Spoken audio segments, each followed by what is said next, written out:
Theory of automata में बहुत सी languages को डिस्कस किया जाता है क्योंकि लैंग्वेज एक टूल है मशीन से कम्युनिकेट करने का।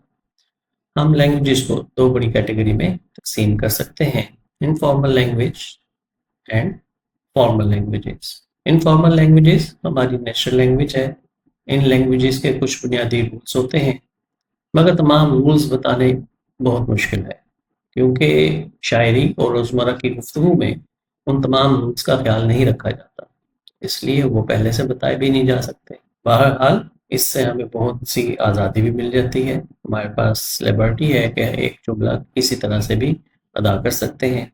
गुफ्तगू सुनने वाले भी इस ग्रामेटिकल एरर को महसूस नहीं करते क्योंकि उनका मुखातिब एक रिजिड मशीन नहीं बल्कि एक इंसान होता है। हमारी गुफ्तगू का मकसद असल में अपने ख्यालात को एक्सप्रेस करना होता है, ना कि अल्फाज दूसरे तक पहुंचाना।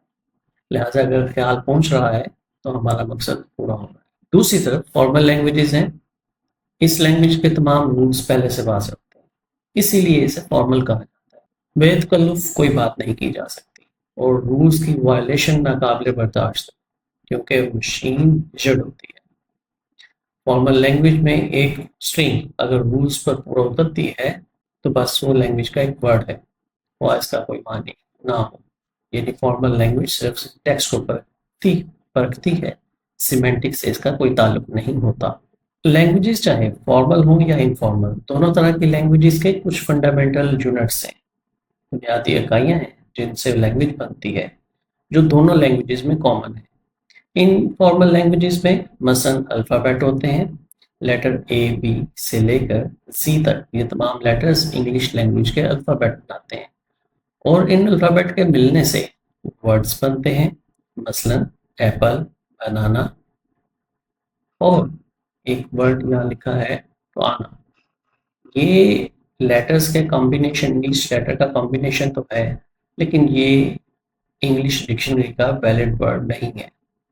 तो इनफॉर्मल लैंग्वेजेस में वैलिड और इनवैलिड वर्ड्स की बात इस सेंस में की जाती है कि उनका कोई मीनिंग है या नहीं, यानी उनके सिमेंटिक के लिहाज से।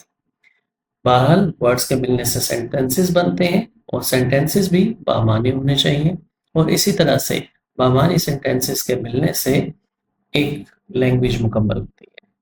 जबकि दूसरी तरफ हमारे पास फॉर्मल लैंग्वेज है। इनकी स्टडी के लिए हम सेट थ्योरी का स्ट्रॉन्ग मैथमेटिकल फ्रेमवर्क इस्तेमाल करते हैं। यानी हम अल्फ़ाबेट एक सेट को कहते हैं जिसमें उस लैंग्वेज के लेटर्स होते हैं। मसलन यहाँ पर मैंने सिग्मा 1 से सेट को ज़ाहिर किया है। सिग्मा 1 एक सेट का नाम है, इसमें लेटर्स ए और बी हैं। इसी तरह एक दूसरा सेट सिग्मा 2 है, इसमें लेटर 0 और 1 है। इसी तरह एक तीसरा सेट सिग्मा 3 है और इसमें लेटर एक्स है। इसी तरह फॉर्मल लैंग्वेजेस में वर्ड्स के लेटर्स के मिलने से स्ट्रिंग्स बनती हैं।